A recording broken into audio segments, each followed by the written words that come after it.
ঘরের লোক আছে, যাই আছে বলবে।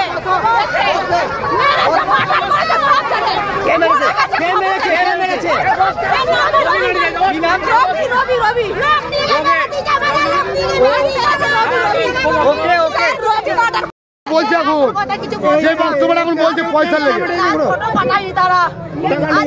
এখন কি বলছে আমরা তোমাদের লাশ ঘরে পৌঁছতে দেবো না, ওইখানে কোনো মার্ডার করেছে, সেই মার্ডারের জন্য কি পোস্টমর্টমে কি গ্যারান্টি পাবো, পজিটিভ না নেগেটিভ?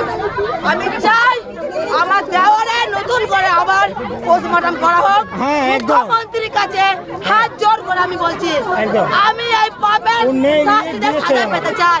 তাদের ছোট ছোট মাসুম বাচ্চা দুখানা কারো বাবা ছেলে ছিল, কারো পরিবারের স্বামী ছিল, কারো ছেলে মেয়ের বাবা ছিল, কারো বহুদিন দেওয়ার ছিল,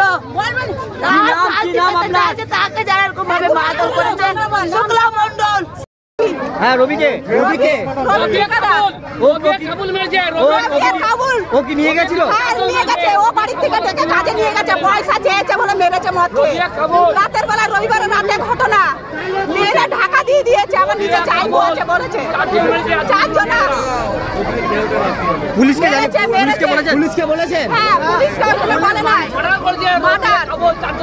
ওইখানে তো আমরা কি করে বলবো বলো, ওরা যেটা বলছিল শুধু মিথ্যা কথা বলছিল, 7 দিন ধরে মিথ্যা কথা, আজকে যাবে কালকে যাবে এমনি করে করে আমরা থানাকে জানিয়েছি। আপনারা চাইছেন এখন কি? রবি শাস্তি হবে, রবিকে গ্রেফতার করুন, সব আসবে, যতগুলো ছেলে ছিল রুমের মধ্যে সবাই আসবে। ও মেরেছে, নিজের ঘরের লোক বলছে তো, আমরা মিথ্যা কথা বলছি না।